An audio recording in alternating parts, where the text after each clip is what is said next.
მივიღე აქ ევროკავშირის ჩვენი პარტნიორ ქვეყნების ელჩები მათთან ერთად იმ პარტიების წარმომადგენლები, რომლებიც არიან იყვნენ წარდგენილი ეგრეთ წოდებულ პარლამენტში. დღეიდან უკვე მათი მანდატები გაუქმდა და ერთ-ერთი გზავნილი და თემა ჩვენი ევროპელი პარტნიორებთან ის იყო, რომ დღეს რეალურად დასრულდა საქართველოში პოლიტიკური ცხოვრება. რამე თუ აღარ არის პოლიტიკური სივრცე, პარლამენტი თავისთავად არ არის პოლიტიკური სივრცე, უკვე არჩევნებიდან აღარ არის, კონსტიტუცია აღარ არსებობს, არც ერთი უფლება დაცული აღარ არის, არც გამოთქმის უფლება, არც შეკრების უფლება აღარ არის დაცული და ჩვენ ამას ვხედავთ ყოველდღიურად. ამდენად ლაპარაკი იმაზე, რომ შეიძლება გავრცელდეს ამ ქვეყანაში რამე პოლიტიკური ცხოვრება, რამე პოლიტიკური წარმონაქმნი წარმოუდგენელია, სანამ მანამ არ იქნება დანიშნული არჩევნები და ეს იყო მთავარი გზავნილი ამ ელჩებისთვის და მათი დედაქალაქებისთვის, რომ დღეს საჭირო არის განახლებული იყოს, როგორც აქ განახლდა რეპრესიები, განახლებული იყოს ზეწოლა ჩვენი პარტნიორებისგან ამ ივანიშვილის რეჟიმზე, რომელიც დღეს მხოლოდ შეიძლება ასე ვახსენოთ, როგორც რეჟიმი, როგორც რუსული ყაიდის რეჟიმი, ამ რეჟიმზე იმისთვის, რომ დაინიშნოს არჩევნები. არ აქვს მნიშვნელობა იმას, რომ დღეს ვერავინ ვერ იტყვის, როგორ დაინიშნება არჩევნები, რაც ეს კითხვა წარმოუდგენელიც არის, იმიტომ რომ ეს მოხდება თავისი სწორედ ამ ზეწოლების გარედან და შიგნიდან ამ ზეწოლების შედეგად მოხდება ესა. იმიტომ არ არსებობს ქვეყანა და არ არსებობს ისტორიული მაგალითი, როცა რეჟიმი არის სრულიად იზოლირებული თავისი მოსახლეობიდან და დანარჩენ პარტნიორებისგან და გააგრძელოს თავისი მმართველობა და არ მართავს ეს რეჟიმი უკვე. პატარა ქვეყანა არის საქართველო, ეს არ არის რუსეთი, რომელსაც შეუძლია რაღაცა პერიოდი და შეიძლება დიდი პერიოდიც გაუძლოს სანქციებს, ან ირანი, რომელსაც შეუძლია ჩაიკეტოს მთლიანად. ამ ქვეყანაში ეს შეუძლებელია და ეს რეჟიმი უკვე არ მართავს ქვეყანას და ეს იყო ჩემი მეორე დღეს მხოლოდ და მხოლოდ თუ გადავხედავთ რა ზომები, რა კანონები, რა გადაწყვეტილებები არის მიღებული უკვე არჩევნებიდან შემდგომ პერიოდში, მხოლოდ და მხოლოდ მიღებული არის რეპრესიული ზომები და კანონები, სხვა არაფერი. არც ერთი ვერ დამისახელებთ, არც ერთ გადაწყვეტილებას, რომელიც მიმართული არის იმისკენ, რომ მართული იყოს ეს ქვეყანა რამე მიმართულებით, რომ მიდიოდეს სადმე. არც საგარეო პოლიტიკა აღარ არსებობს, საგარეო პოლიტიკა არის მხოლოდ დაყვანილი იმაზე, რომ საზოგადოებას მისცენ აღიარების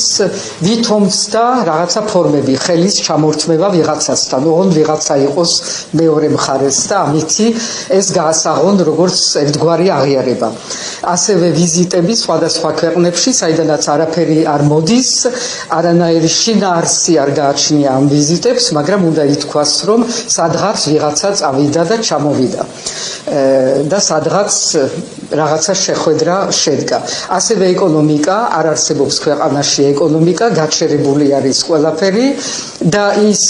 ინვესტიციები სრულიად გაჩერებული არის და აქაც ჩვენ გვაქვს ვითომც პოლიტიკა და ვითომც პოლიტიკა არის ვითომც რაღაცა მემორანდუმი, რომელიც რაღაცა ვითომც მილიარდები უნდა შემოიტანოს, სრულიად გაურკვეველი არის რა ფორმით, როდის და რისთვის. ეს არის ქვეყანა, სადაც რეალურად აღარ არსებობს პოლიტიკა როგორც ასეთი და ამდენად ვინც ითხოვს ან ოპოზიციისგან, ან საზოგადოებისგან, ან ზოგჯერ პრეზიდენტისგან, რომ აბა რა გეგმები და რა პოლიტიკა გაქვთ, ეს არის აბსურდული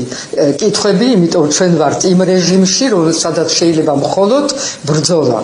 და ეს ბრძოლა გაშლილი არის ყველა ფრონტზე და ჩვენ ვხედავთ და ამას ძალიან აფასებენ და ეს იყო ჩვენი აქ პარტნიორების მოსვლის ერთ-ერთი გზავნილი ჩვენთვის რომ უყურებენ და არიან აღფრთოვანებული იმითი თუ რა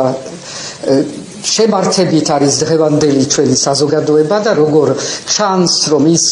ბოლომდე წავა და არ უშინდება იმ რეპრესიულ ზომებს რაც არის მიღებული ბრძოლა გრძელდება ყველგან ჩემთვის მაგალითად გუშინ ვაშინგტონში ხვალ მიუნხენში პარიზში სადაც შეიძლება რომ იქ მიხვიდე და სთხოვო რომ უფრო ნათელი იყოს კიდევ ამ რეჟიმის კვალიფიკაცია ჩვენ გვაქვს აქამდე ძალიან ბევრი მხარდამჭერი განცხადებები საზოგადოების მიმართ კრიტიკა რეჟიმის გადაწყვეტილებების მიმართ მაგრამ ჯერ არა სრული კვალიფიკაცია რომ ეს არის უკვე დიქტატურა რუსული ყაიდის დიქტატურა და ეს უნდა ითქვას და უნდა იყოს ერთობლივი ჩვენი და ჩვენი პარტნიორი ქვეყნების მოთხოვნა რომ არჩევნები ჩატარდეს იმიტომ რომ პოლიტიკური სწორედ ქმედება არის მხოლოდ და მხოლოდ ერთი ეს არის ახალი არჩევნები სხვა გზა არ არსებობს გარდა არჩევნებისა და ძალიან სწორედ ძალიან ბრძნულად ჩვენმა საზოგადოებამ გაიგო რომ ეს არის ერთადერთი მოთხოვნა რაც შეიძლება არსებობდეს და რასაც შეიძლება ჩვენმა პარტნიორებმა დაუჭირონ მხარი ამასთან ერთად ცხადი არის ამ ჩვენი სინდისის პატიმრების განთავისუფლება უნდა იყოს ყოველდღიური მოთხოვნა ჩვენ ვიცით რომ რეპრესიული რეჟიმი ამას არ აკმაყოფილებენ იმთავითვე მაგრამ ზეწოლა უნდა იყოს ყველა მიმართულებით ზეწოლა უნდა იყოს იმ ქართულ ბიზნესზე რომელსაც დღეს ჯერ არ გაიგო რომ მისი ბედი არის დაკავშირებული ამ ქვეყნის ბედთან და არა რუსეთთან ზეწოლა უნდა იყოს იმის მიმართ და მაგალითად საზმაუსის მიმართ რომელიც იყო დაკავშირებული ევროპულ ბორცვთან და რომელსაც უნდა იქიდანაც იყოს ზეწოლა იმისთვის რომ შეწყდეს ეს შიდა რეპრესიები რომელიც დღეს ვრცელდება პრაქტიკულად ყველა უწყებაზე და როგორც უმაღლესი მთავარსარდალი მე მინდა ვთქვა რომ სრულიად მიუღებელი არის ის რაც გამოცხადდა რომ შეიძლება რომ ეს რეპრესიები და ეს დათხოვები შეეხოს ასევე სამხედრო თავდაცვის სამინისტროს რამე თუ ეს არის ჩვენი ქვეყნის საყრდენი ჩვენი დამოუკიდებლობის საყრდენი და არ შეიძლება ამ უწყების რამენაერად პოლიტიზირება და მე მინდა მივმართო მათ